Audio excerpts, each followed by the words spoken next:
La première étude que nous avons analysée dans la vidéo précédente est publiée par l'équipe du professeur Didier Raoult, puisqu'elle avait été faite sur peu de patients et qu'elle était globalement peu concluante. Toute la communauté scientifique attendait impatiemment la publication suivante qui nous permettrait d'en savoir plus sur le traitement à base d'hydroxychloroquine. Elle sort enfin le 27 mars et a fait parler d'elle.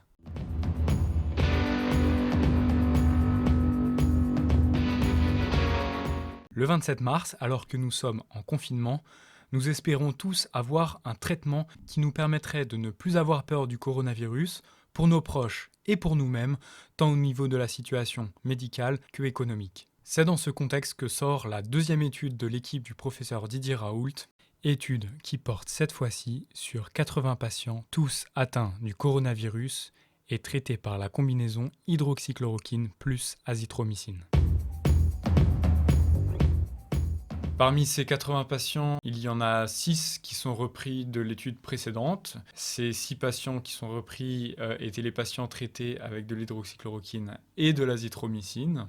Et la conclusion qui a été tirée de cette étude, c'est une amélioration clinique pour tous les patients, sauf pour le patient qui avait 86 ans, qui est mort, et pour un autre patient qui avait 74 ans, qui est toujours, au moment de la publication de l'étude, dans l'unité de soins intensifs.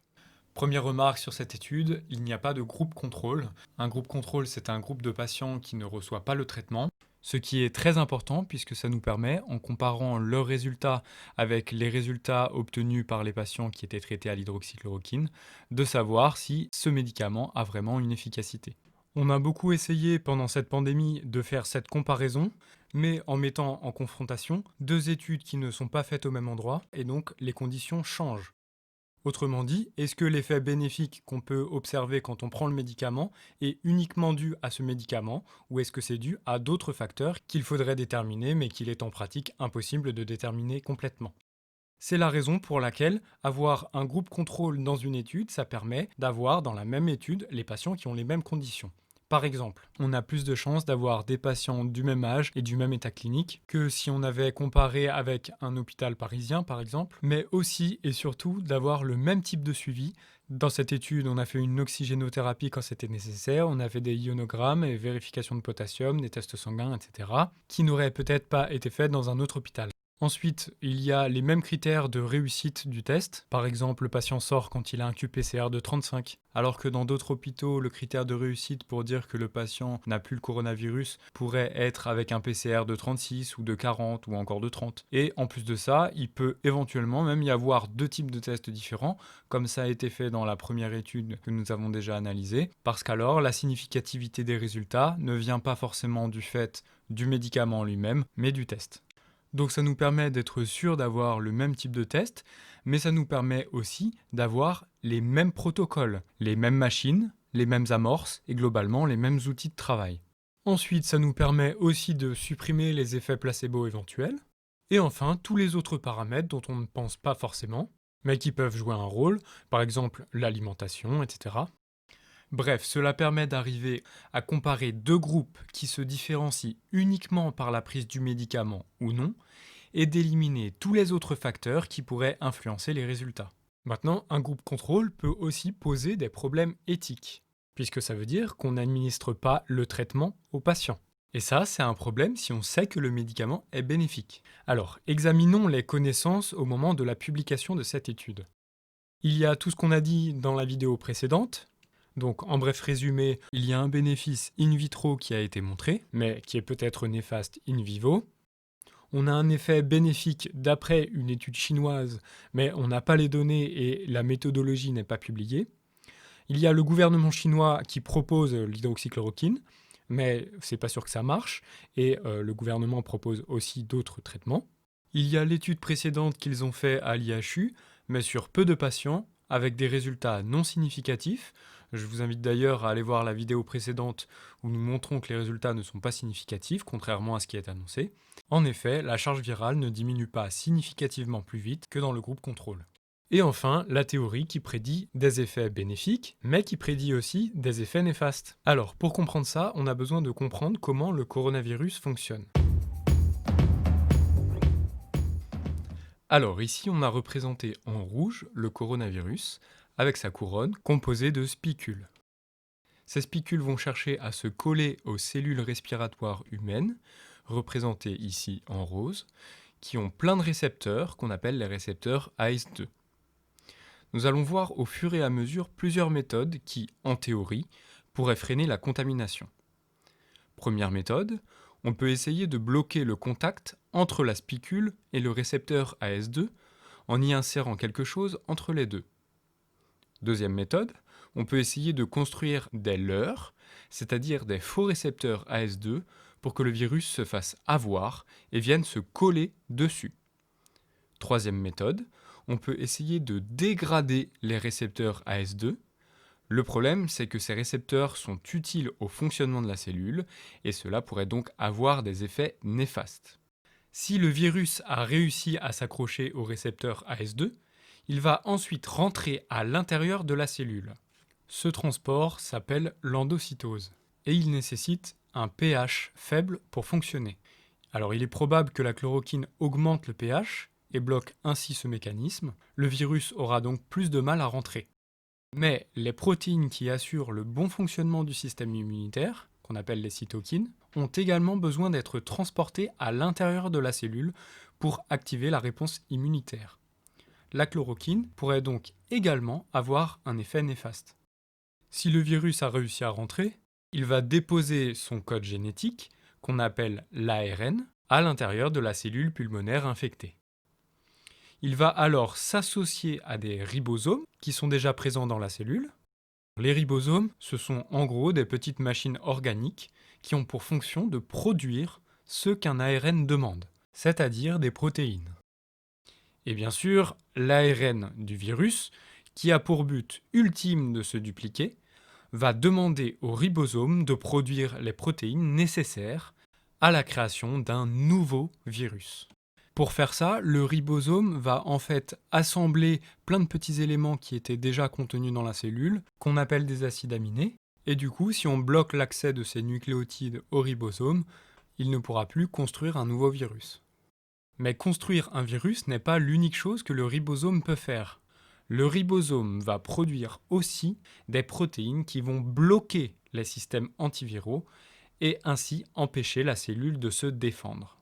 Et dernière chose, le ribosome va produire également de la polymérase. C'est une sorte de petit photocopieur à ARN qui va être utilisé tout de suite pour copier l'ARN viral plein de fois.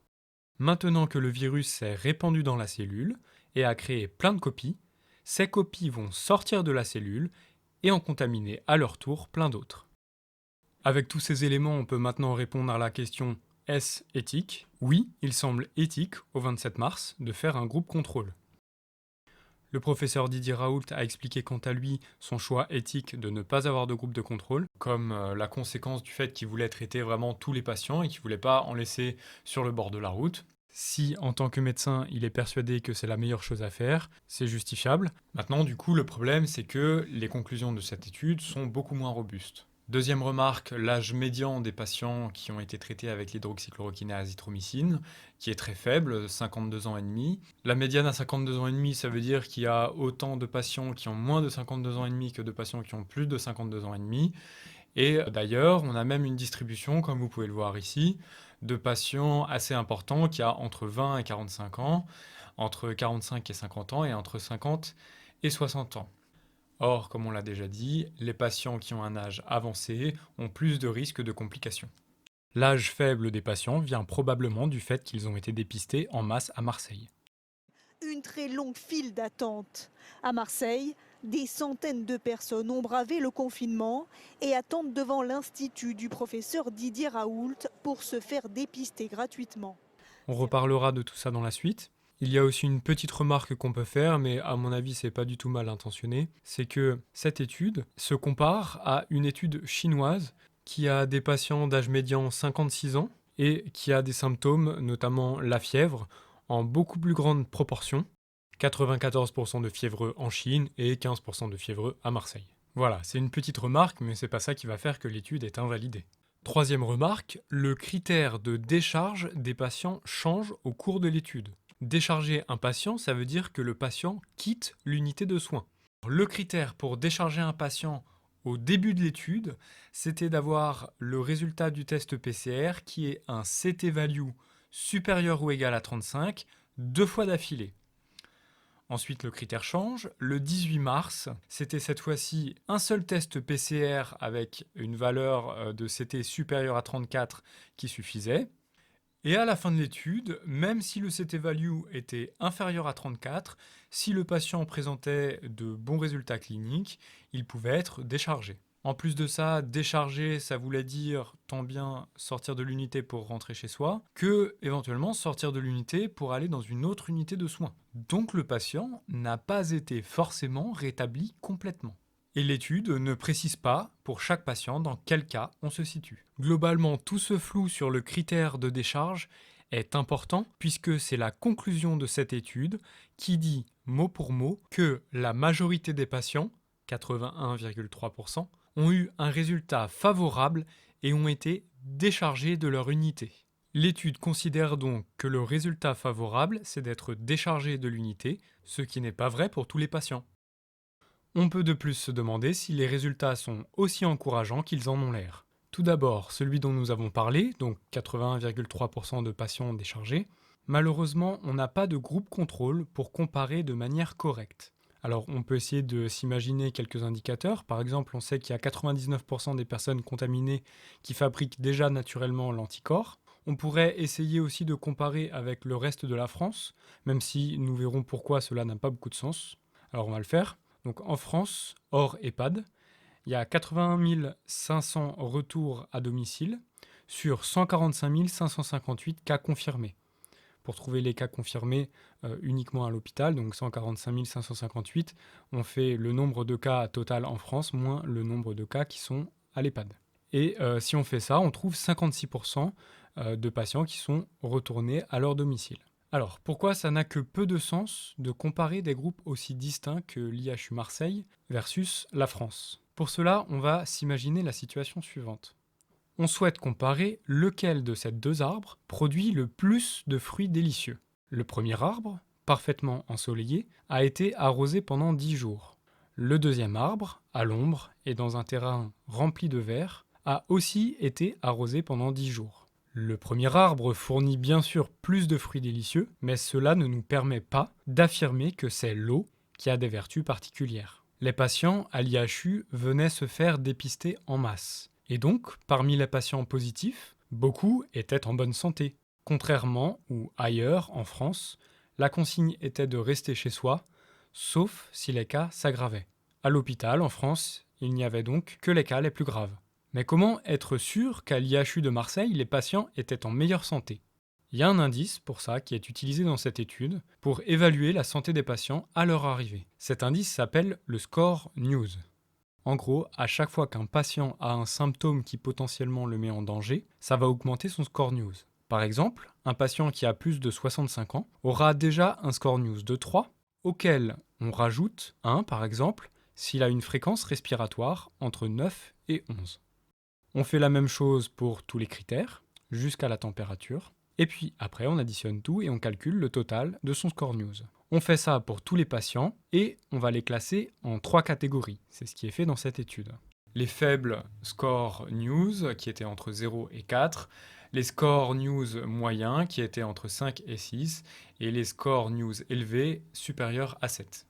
Plus le score News est élevé, plus le patient est potentiellement en danger. À l'admission, avant de commencer le traitement, la majorité des patients avaient un score News faible, c'est-à-dire 92% des patients. Autrement dit, la très grande majorité des patients n'étaient pas très malades à leur arrivée.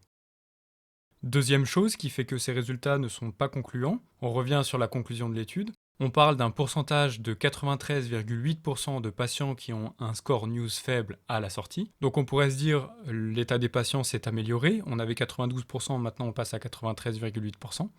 Mais non, parce que ce 93,8%, c'est uniquement sur les patients qui ont été déchargés.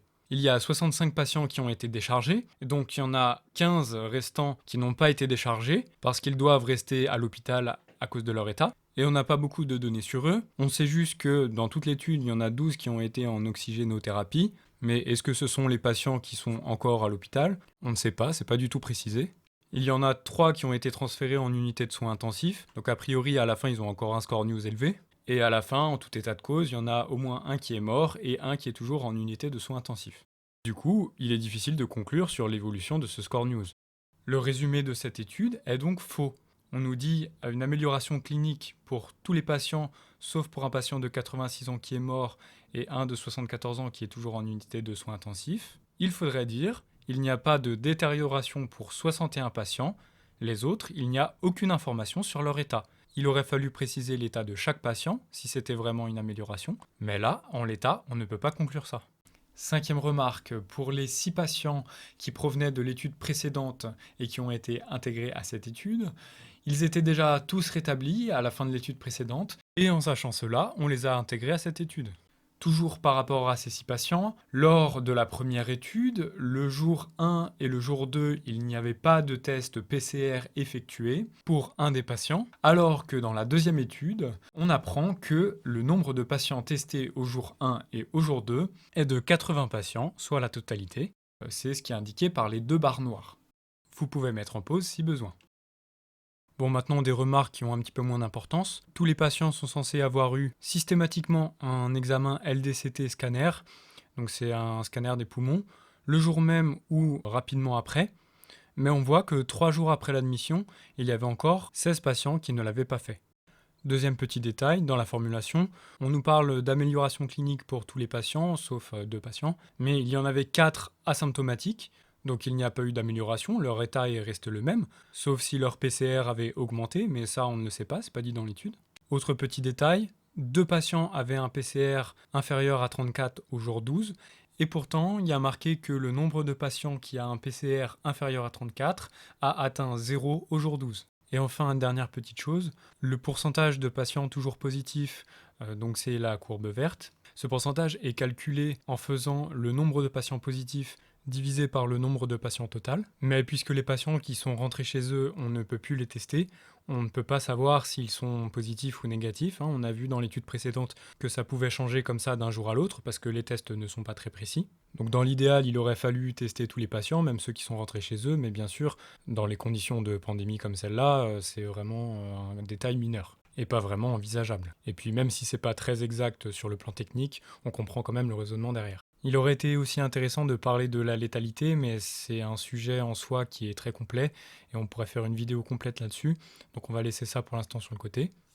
Bon, un point positif maintenant, c'est que toutes les équipes de l'IHU de Marseille se sont investies. Ils ont lancé des études malgré le rush dans lequel tout le monde était. Ils ont réussi à trouver des éléments pour faire des tests sur le plus de personnes possible.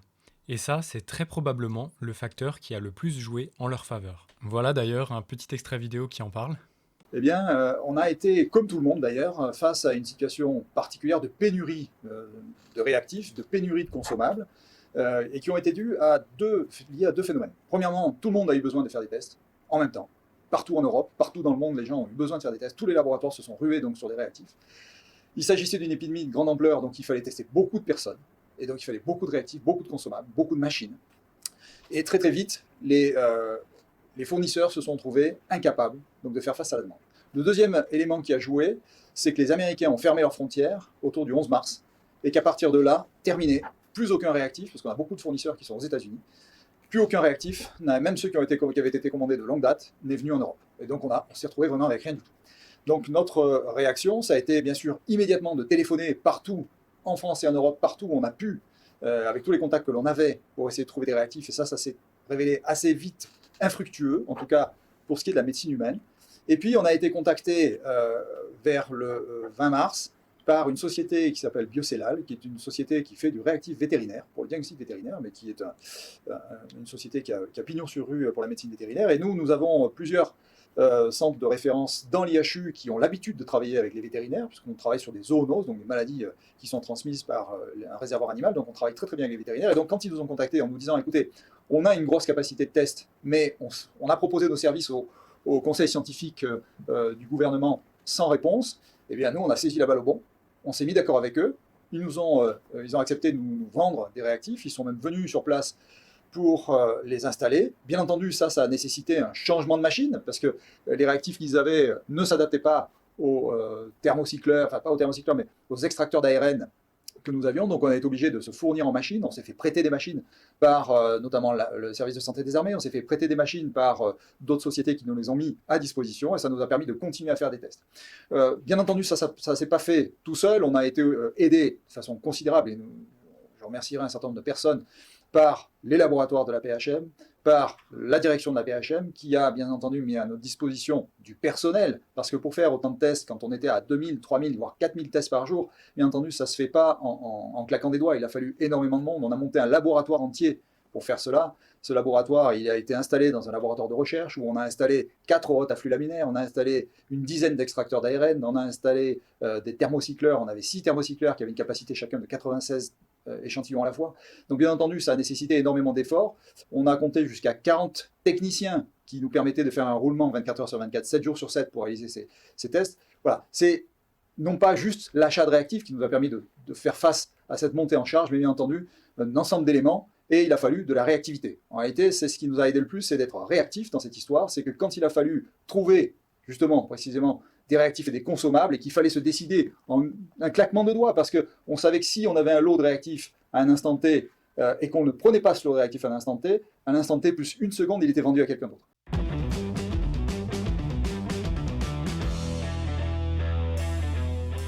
Lorsque cette étude est publiée et analysée, malheureusement, beaucoup de scientifiques ont été déçus. Pas de groupe contrôle pour comparer avec l'évolution naturelle de la maladie, et des résultats qui sont globalement peu convaincants. On peut aussi se demander si le médicament plébiscité, l'hydroxychloroquine, a vraiment été étudié, puisqu'on a étudié la combinaison avec l'azithromycine. Peut-être que s'il y a un effet bénéfique, c'est uniquement l'azithromycine qui le fournit. Mais qui sait ? Peut-être que la 3e étude montrera des résultats plus significatifs. Si cette vidéo vous a appris quelque chose ou vous a ouvert une nouvelle manière de voir les choses, n'hésitez pas à le dire dans les commentaires, à liker la vidéo ou à la partager. Tout ce qui a été montré et dit dans cette vidéo est en source dans la description. Et je vous dis à bientôt.